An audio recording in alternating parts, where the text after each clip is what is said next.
Tonight on KGW News, the Max train trial is about to begin. Could Jeremy Christian be found not guilty? We asked the experts about his planned defense. Plus, landslides cut off traffic in two different parts of the area. And later, it's the festival that might turn you into a Bigfoot believer. Without a doubt, there is something out there. Where they're celebrating all things Sasquatch this weekend. New at 11 o'clock tonight, we are taking you back 50 years to a unique moment in Oregon history.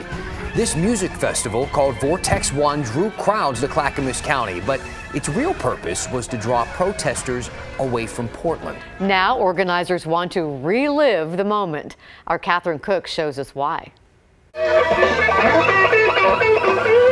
August 1970, McIver State Park. The weather, hot. The people, naked. The music, everywhere. This was Vortex 1, a week-long rock festival / anti-war celebration on the Clackamas River. Its purpose? To attract those who might otherwise have protested Richard Nixon's visit to Portland. It's sort of to sucker all the young kids out of town. Governor Tom McCall supported the diversion, which to this date remains the only state-sponsored rock festival in U.S. history. We had been told that violence was on the way, and Vortex was credited with helping maintain peace in downtown Portland. Fast forward 50 years to today. We've done amazing things as a state and as a community. And it's in that spirit that community organizer Caroline Fitchett and countless others are launching Vortex 2020. The week-long music festival will return to McIver State Park in August. It'll be free, but to earn a ticket, you'll have to volunteer with a partner group in your community. Give back to gain something. And Oregon gains a lot through volunteerism.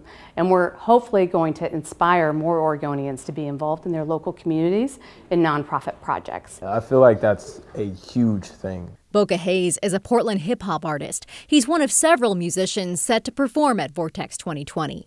He loves to imagine who'll be in the audience. You'll find a volunteer opportunity and, you'll have a kid that looks like me working right next to a person that might not look like them, all for the same purpose. I would love to be in a big open field with tons of people that we haven't seen. Nick Pop works with some of Portland's top musicians and is helping book talent for Vortex 2020.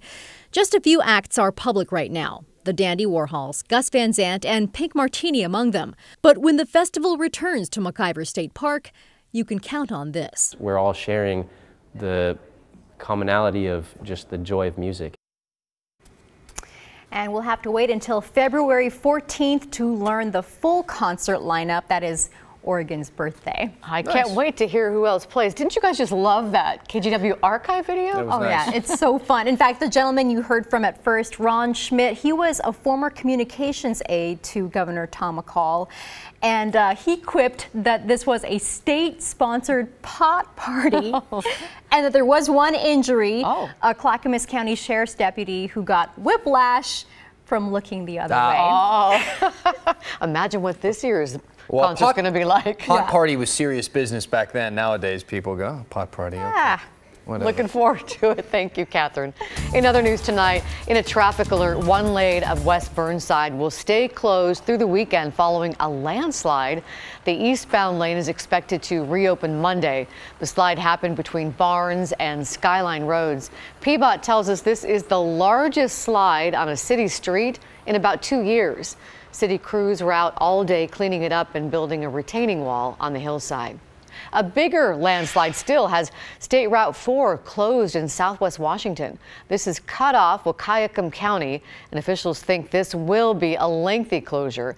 To get around it, traffic has to cross over to the Oregon side of the river in either Longview or Astoria. In a developing story for you tonight, a downtown Portland store has been hit by thieves now for the second time in as many months.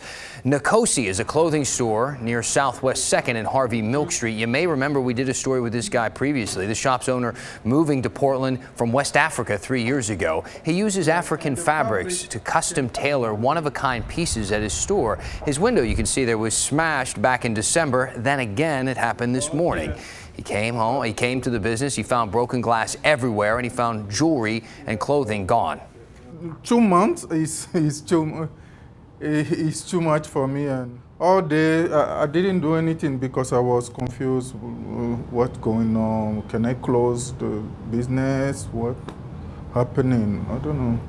Again, we know of 2 times that this has happened. He actually says that this is the 3rd time that he's been hit. He plans now to add some extra security measures, and he will actually consider moving the shop to a new location. I hate to see that.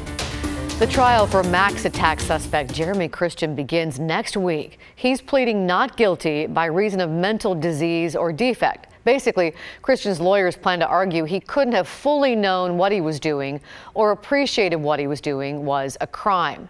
Though Christian has admitted to stabbing 3 men on the Max train back in 2017. According to court documents, he says he was afraid they were going to attack him. Witnesses said the men were stepping in to protect 2 black teenage girls from Christian's angry, racist rant. So will the defense work? We asked our team of legal experts what it takes to qualify for an insanity defense in Oregon. They have to qualify for an accepted mental health defense like schizophrenia, schizoid personality, all sorts of things. They have to show that that particular defense is viable and that the person either couldn't appreciate the criminality of their conduct or couldn't conform their conduct to the requirements of the law. She told us she doesn't think it's going to work in this case because, among other factors, police said Christian ran from the stabbing scene and because he lays out arguments as to why he's angry, most of them surrounding his adamant defense of free speech. China tonight has some updated numbers of people infected by the coronavirus. Nearly 1,300 people now infected. 41 have died. In Washington state, where the first U.S. case of coronavirus was detected, health officials say that they're closely watching 50 people that patient came in contact with. They're also notifying anyone who was sitting close to that patient on the plane when he flew into SeaTac on January 15th. Health officials say they're also investigating a few other people unrelated to that case to see if they might have this new coronavirus as well. If they test positive, we, of course, will be sure to let you know. When we come back, the local teen that just took his figure skating talents to the national stage. Plus, true believers flocking to a local Sasquatch festival. Why they're convinced the creature is among us. And later, it's Friday Night Hoops. From the Ducks and Beavers' sold-out Civil War to the best of high school highlights, Orlando's got it covered for you. And we've been seeing mild temperatures for this time of year over the last couple of days. Take a look at some of these numbers. The mid to the upper 50s. Troutdale came close to 60 degrees. It's going to be mild again tomorrow, but also rainy. I'll talk more about just how much rainfall is in the forecast the next couple of days. But first, here's a quick look at tonight's ski report.